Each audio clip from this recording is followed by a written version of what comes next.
While applying for a bank loan, you will most probably be asked for a collateral or security.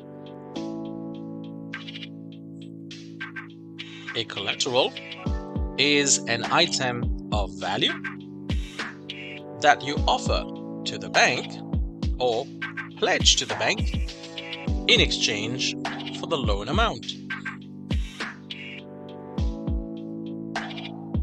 The collateral can take different forms. One example of a collateral can be equipment that your company possesses.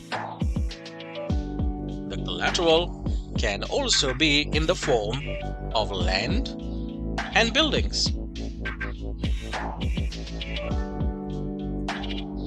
Okay, but what exactly is the purpose of a collateral, at least from the bank's perspective?